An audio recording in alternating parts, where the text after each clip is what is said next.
Alright,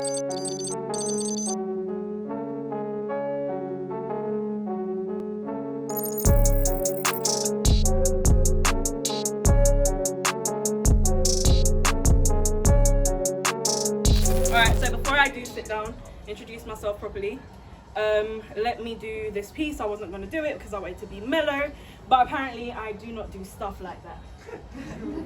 Could this be the reason my body no longer feels like home? Instead, it's become the Titanic. I'm taking in what I should let out. No scale seems to say the right thing anymore. Is this the reason for my water retention? I've retained it all, trying to remain strong for others, continually forgetting I need to be strong for me too. For as long as I can remember, I've always been their shoulder, always welcoming them with open arms. I've caught their tears too many times maybe, but when it's your nature, how do you turn your back and say no more? Can a tree truly deny water for its roots when being the shelter and protection for others? I'm no saint, but I know I've been a safe haven for many, an open door waiting to help with their healing, yet I fail to turn to anyone when I need to shed my tears, when I need to prevent my soul from drowning because I've held it in. I wonder how many liters of tears I need to withhold before I drown. I guess a little can become a lot in no time, but I haven't stopped to let it out, so maybe this is the reason I refuse to try to process things, but the empath I am feels the pain of many. I worry for you all. And now I hate the fact that I know Black Americans. I hate the fact that I have many friends and family members in that country. I hate that I have not yet learned how to switch off the part of me which checks in on as many people as I can. I hate that there is no cure for racism. I hate that they do not die each time they think to take a life. Their premeditative state is a disease we live amongst. And no, the UK isn't innocent. They have much to do about everything, brushing everything under carpets, living with age-old mentalities with the most bitter words. You aren't like the others, dripping from their lip with pride. And they say that shit with their chest. I'm surprised they haven't passed out from the smell. I'm sure they see me through devil lenses. Look at me as a threat, though they have known me for so many years. And if they could, they would sign me up for death, and my body overwillingly, because they were offended when I had performers at my launch who spoke up about the truth. And my family's bodies would be tied with mine, huddled together, not for warmth, but as a reminder that to them, we are nothing. And if they could, they would sign me up for death, because I wasn't the black girl you could keep in check by inundating her with that which wasn't her role. The black girl who knew what she was to do and kept going after it. If they could, they would sign me up for death just because I didn't fit into their culture but had the audacity to go for the job they advertised. I was educated and knew my stuff with great passion to help children and young people. Like, how dare this black and barely human want to do the things they possibly failed to do? You see, they would sign me up for death in a heartbeat, but I'd rather drown from my tears than let them lynch me. And my brother Abdullah rightly said that these are now horizontal lynches. No longer with noose around necks, they now place knees on necks. An unfair wrestling match. They tag team with us outnumbered. They tag team with one aim in mind. They tag team with lies ready to die from their lips. They have made me hate to know that I know so many Black Americans. They have made me hate to know that I have family members in America. They made me wish I was sheltered and only knew folks in this country and Jamaica. They have forced me to become insensitive without realizing they've gaslighted me, forcing me to feel the weight of many others, and how to lighten the load isn't in any textbook. You see, it's not that I wish I didn't know these blessed souls. I just wish I didn't have to worry about their well-being. I just wish they lived elsewhere where they would be safe. I just wish they had superpowers to spot the racists, to switch on their ability to control the minds of these disease centers, so unto themselves they would incite murder. And just as their privilege has previously saved them, I wish our superpowers would save us. I wish our history wasn't stolen. I hate that my fellow siblings were brainwashed. I wish they would begin to seek out the truth. I wish counseling was offered to us for the PTSD we face.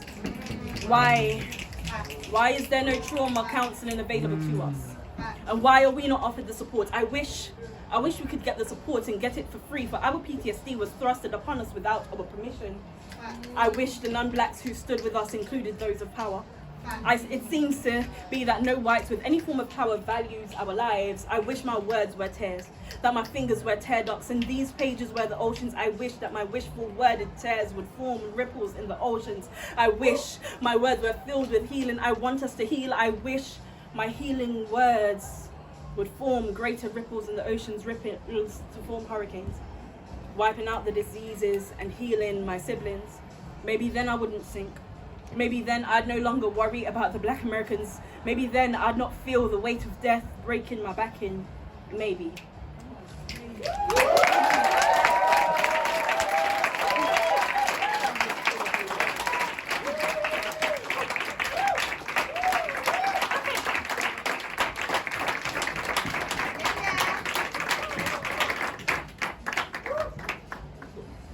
Sorry, that was way too many words.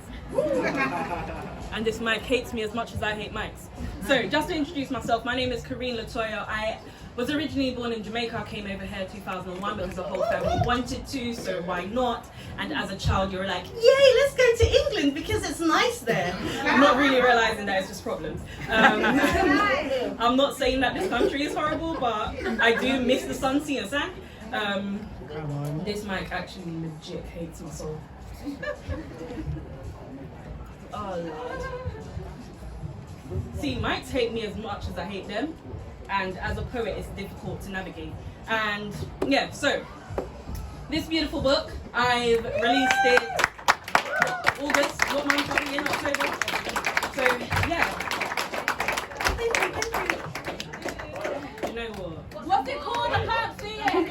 I'll come the mic is distracting me, it's really irritating. So the book is called Love in Black. Woo!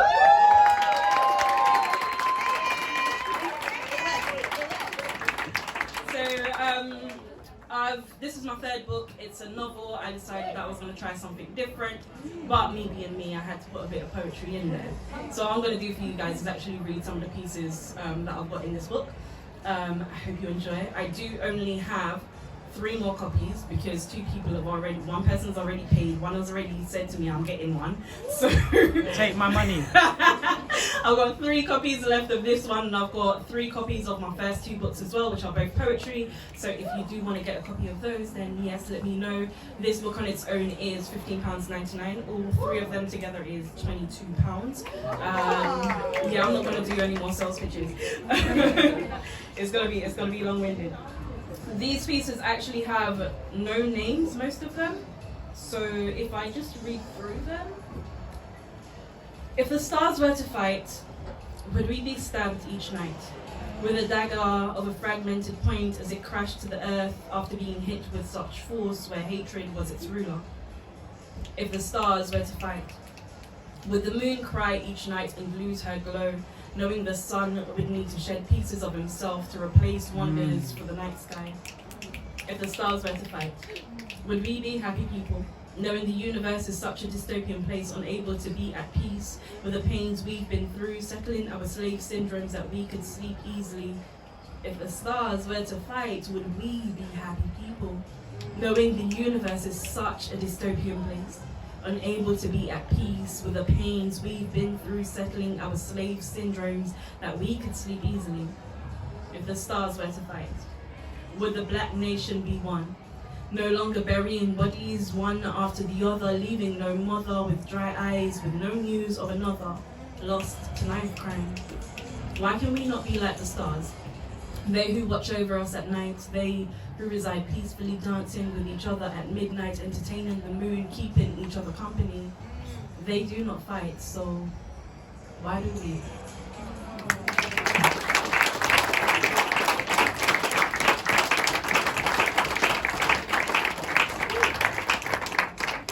So again, me being me, I don't remember which pages I'm doing, so forgive me. So yeah, this book is basically just because I realized that I wasn't seeing a lot of black couples on the road, like, you know, with that PDA. I never see black couples do it, and I don't know if it's just because they don't want to or what. Like, both my parents have been married for my whole life, so I see that. But in regards to walking on the road, you don't see that. I don't see that personally. I'm probably just blind. I ain't looking for it. So I decided that I was going to write this book. And if you do want to get a copy, please do let me know. I appreciate you all. Alright, so we have found moods in memes, lost in worlds created by others to satisfy our lack, lacking the understanding that happiness was never lost. How we see ourselves isn't to do with our minds, but more of their views. Viewing the world as a detrimental landscape, escaping reality, trapping our minds within this cage of a body. Maya figured out why the cage bird sung, and Alicia understood it all. But there is much more than receiving a reason if we aren't able to grasp it for us. Instagram can guide us so far along as we tread along the thinnest routes trying to better ourselves. But we can't fill our bellies on short snippets. If we spend no time to introspect, yet we expect others to respect us, but we haven't got that self-discipline, implementing intrepid instances in inaugural neural notions, notifying negligent times, training thoughts to track rituals relating rightfully to roots of onurism, spectacularly spectating situations of self-destruction and self-actualization, prompting perfectly imperfect powers, elevating emotions, entertaining energies, correcting confidence, uncovering creations, taking time to talk to you. We become dependents of dependency. Seeking validation from them is a tendency, needing them as guides, submissive as brides, losing trust in ourselves is natural complacency. You see, this lack of understanding when it comes to self-examination causes us to mindlessly point fingers.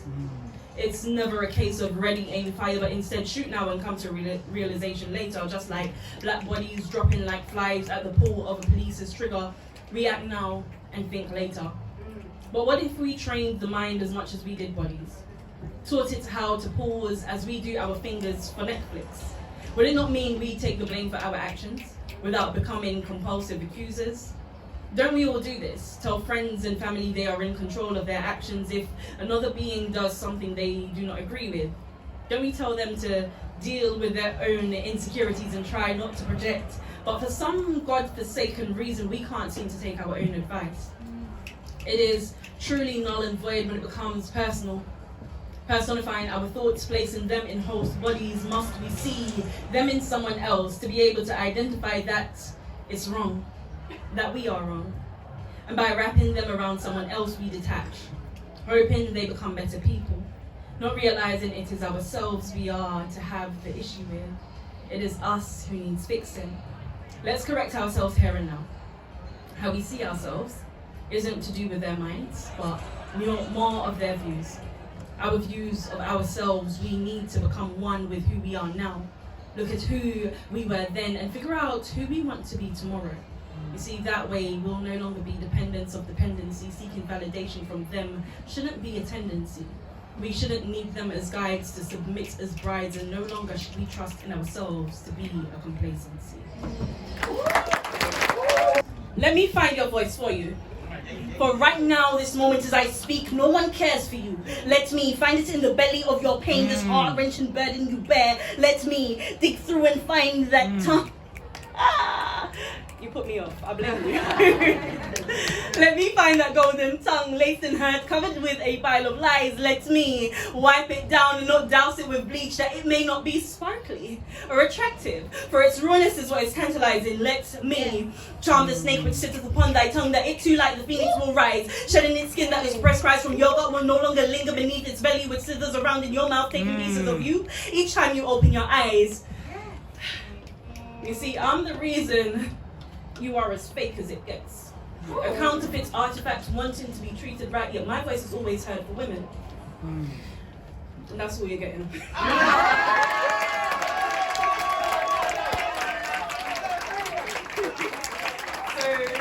that piece is in the second book, and it's in this book as well. How long do I have? Is that my last piece? I have a short one. So that short one is just basically going to be me singing for you. Okay. We want that. It's only because of whiskey, you know. Can't stand it. Oh my, your problem. Oh my, I'm feeling high. My money is gone. I'm all alone. Too much to see. The world keeps turning. what a day, what a day.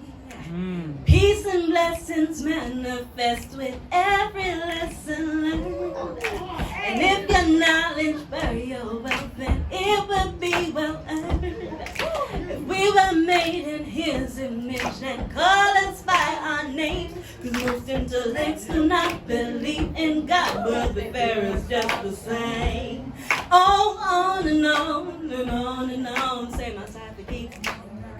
On and on and on and on. I go on and on and on and on. Am I the only one? I go on and on and on and on. And on and on. Alright, thank you guys so much.